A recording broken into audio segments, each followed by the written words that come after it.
जळगाव जामोद शहरामध्ये राष्ट्रवादी पार्टी शरदचंद्र पवार यांच्या गटाकडून सांस्कृतिक भवनामध्ये परिवर्तन सभा 4 सप्टेंबर रोजी आयोजित करण्यात आली।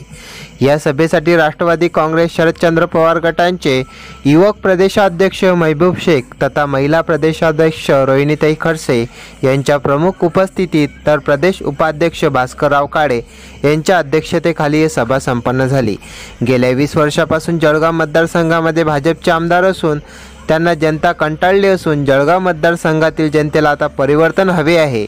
त्यामुळे राज्यासह जळगाव जामोद मतदारसंघामध्ये परिवर्तन करणारच असल्याचे प्रतिपादन व्यासपीठावरून युवक प्रदेशाध्यक्ष महबूब शेख यांनी केले।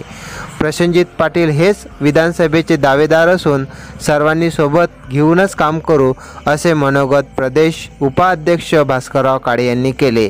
या प्रसंगी प्रदेश सचिव अस्ताफ शेख, रफिक शेख, एमडी शाबीर, विश्वासराव भालेराव, महादेव भालतळक, शेख जावेद, इरफान खान, संजय मारोडे, संजय ढगे, राजेंद्र देशमुख यांच्यासह हजारो नागरिकांची गर्दी होती। जळगाव उन्नतीकरता शमीम बापू देशमुख, जळगाव जामोद। लोकांच्या शेतमालाला भाव नाही त्याचे काम करायचं, अतिवृष्टी झाली ते बघायचं, ते सोडून तुम्ही गुवाहाटीला पुलिंग नंबर 1 म्हणून गेला। जनाची नाही मनाची थोडी तरी लाज वाटायला पाहिजे। काय तुमच्या जळगाव जामोदचं नाव खराब व्हायला लागलं? तुमचे आमदार एका भाजपच्या वरिष्ठ नेत्यांना बोलत होते आणि ते बोलल्यावर त्या भाजपच्या वरिष्ठ नेत्या बाजूला आल्या आणि पुढे येऊन म्हणल्या, काय दारूचा वास येतो फटाफटा।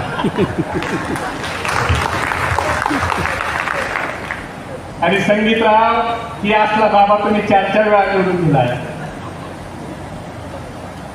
मला तुम्ही सांगा 2004 ला चूक झाली, ती चूक दुरुस्त करायची वेळ आता तुम्हाला 2024 ला आलेली आहे।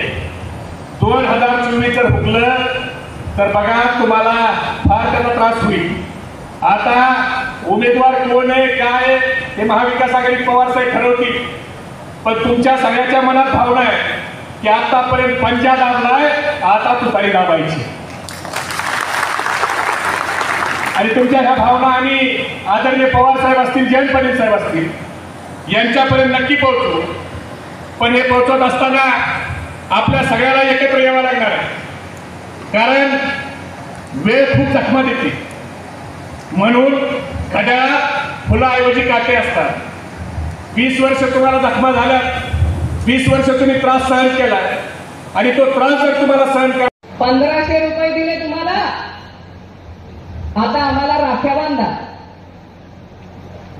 आता तुम्ही ठरवा, मी म्हणणार नाही। मी म्हटलं की तुम्ही म्हणाल राजकारण करते। आता 36,000 गेले, 18,000 गेले, महागाई वाढली, आमच्याच खिशातनं सगळे पैसे वसूल केले। मी तर म्हणते लुटलं, आपलं घर लुटलं, आपलं घर लुटलं आणि मग आता आपल्याला म्हणतात दिले। मोठ्या मोठ्या सभा घेऊन तुमच्यावरती उपकाराची भाषा केली जाते। अरे देतोय तुम्हाला, आता आम्हाला येत्या विधानसभेला निवडून द्या। देणार का? मी तर आलं माझ्याकडे की मी सांगणार आहे। माझ्या शेतीमालाला भाव दिला का? नाही दिला। किती शेतकरी आत्महत्या वाढल्यात? महाराष्ट्रातला शेतकरी आत्महत्येचा आकडा हा सगळ्यात जास्त आहे। दुर्दैव आहे आपल्या महाराष्ट्राचं, हे मान्य करावं लागतं। दुर्दैव खेदजनक आहे की सगळ्यात जास्त आत्महत्येच्या घटना, शेतकरी आत्महत्येच्या घटना या महाराष्ट्रात आहेत। आज सगळ्यात जास्त बेरोजगारी ही महाराष्ट्रात आहे। आज माझ्या तरुणांना रोजगार नाहीये, कारण माझ्या महाराष्ट्रातले जे रोजगार आहेत ते गुजरातला पळवून देण्याचं काम हे सरकार करतं आणि आम्ही जाब नाही विचारत। आम्ही आमचे रोजगार तिकडे का नेले हा जाब नाही विचारत। खूप मोठे असतात ते ऐकायला वेळ नाही, त्याच्यासाठी पैसे द्यावे लागतात, पटवारी हजर राहत नाही, ते ऐकायला आमच्या आमदाराला वेळ नाही आहे। या एवढंच नव्हे तर आमच्या आमदाराला आमच्या भागामध्ये जे काय चालू आहे ते त्यांच्या ठरलेले मर्यादा आणि ज्या कामामध्ये 2 पैसे कमी राहतील आणि खूप टोले घ्यावे लागतील, खूप जर काबाड कष्ट पडतील, असे कामं तुमच्या आमच्या जवळचे काही कार्यकर्ते फोडून त्यांना ती कामं देण्याचा प्रयत्न करतात।